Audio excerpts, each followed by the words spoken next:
Just as timing is always perfect, we now have them testing speakers directly behind us on our own Oktoberfest Cincinnati grounds this morning, because if anybody can time things out, by golly, it's Bob and Jen. Cincinnati, of course, home to the second largest Oktoberfest celebration in the world. And Jen, we have a special guest with us. We do. We have Larry Bonhouse here with us. He is a pin collector. I'm sure you didn't know that by looking at his hat here. But he's also the conductor of the Cincinnati Civic Orchestra, a multi-talented guy here. Thank you for taking the time out to come down and join us here at Oktoberfest Cincinnati. Glad to be here. Glad to be here. What do you think, first of all? We were just kind of chatting with you in the commercial break about how beautiful this whole setup is here in this new location. What do you think of this? I think it's just wonderful that we've moved down to the heart of Cincinnati here on the river. And, you know, when you go from here, from the Serpentine Wall down through the beautiful, almost park-like lawn in front of the pavilion, and then to the far end where we'll be playing at the Schott Pavilion, where it's almost wooded. It's such a beautiful place. And not that we didn't like being, you know, up on the streets of Cincinnati, but putting 1 million people between two sidewalks it wasn't the same as having this beautiful park-like atmosphere. And just looking behind you here this morning, you got the Oktoberfest Cincinnati stage where they were testing out a few mics because, you know, they got a lot going on there on the stage later. It just looks so nice with the river behind us and all this. And before we knew we were moving down, when we were programming the music, we decided to play the beautiful Blue Danube waltzes this year. And so we'll have the beautiful Green Ohio right behind you. Green Ohio. Well, before we get to the pins, why don't you tell me about the band a little bit for those who are not familiar? The orchestra was founded in 1929. It's the oldest all-volunteer orchestra in the country, and we've never charged for a concert. We're in our this actually will end our 95th season. In October, we'll be starting our 96th season, and it's all volunteer. We've never had an audition. When there's an opening, in the old days we used to put a poster up in the public library saying we needed another oboe, but now we do it electronically, and first person that wants to come and join us is a member. That's your new oboe player. That's my new player, yes. And am I right that you are celebrating your 400th concert with the CCO, or 400 concerts? It will be about 400 for me as a member. Yeah. I joined when I was in high school. That's amazing. The orchestra's probably given, we don't know for sure, during the World War II era we weren't keeping count, but we're probably up to around 2,000 free concerts. But 400 for you? Yes. That's incredible. It's a lot of times. I just did my 50th year of service last year. Wow. That's wonderful.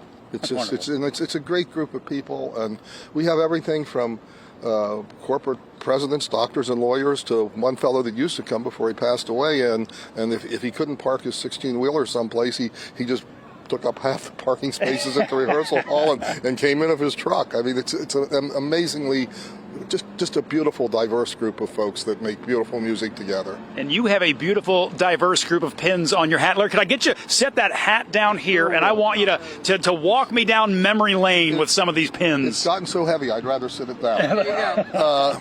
Years ago, just after I was out of college, we had a group called the Up Downtowners. It was sort of an auxiliary to the Downtown Council of young professionals.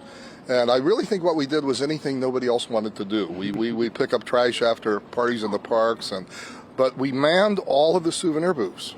And after a few years, I sort of was put in charge of it, and I had this little collection of pins from Oktoberfest sitting on the corner of my desk, and my uncle gave me one of these wonderful German hats. This one actually has the original made in Austria tags in it, and so I started putting them on the hat, and I'm up to over 40 of them now. Can you rotate it around a little bit so folks can see the other side? Yeah, they're all here. It may be the only complete collection of the Oktoberfest pins, although there are a couple other people who have been collecting them. My favorite one is this little guy here from Tilt that down just a little bit. From 1986, a little guy in a German lederhosen like you're wearing playing a trumpet. We also have the one with the chicken on it when we got in the Guinness Books World Record for the biggest chicken dance. Yeah. I don't know how many people we had doing the chicken dance, but that was quite a day. It's just sort of fun, but over the years, these are some of the original pins. They're smaller, and they've gotten bigger over the years, and I'm going to have to either start putting them on the top or rearrange them. Because, or like you've got here, putting them on your clothes. This is a chicken in his gear to do chicken dance while he's swimming. So in case he falls into the river or something like that.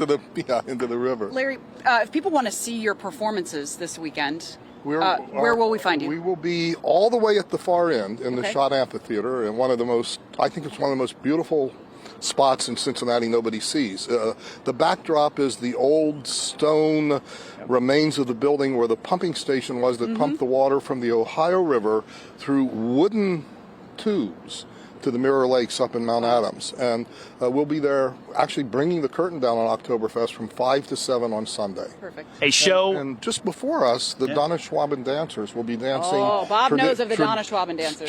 Traditional German garb. They're absolutely wonderful. And we're hoping there'll be enough room in front of us that some of them can keep dancing. Performances not to be missed. Again, that'll wrap up. We're down here in the Yateman's Cove section right now. That's more in your Sawyer Point area, getting all the way down there, almost to the boathouse. Larry, thanks for joining us this morning. Great to be here this morning. Thank you all for giving Oktoberfest the much needed publicity it needs. Hey there. Yeah, you could stop watching right now, but let's be honest, you don't want to do that. Hit the links or click subscribe to see more amazing content from all of us here at Local 12.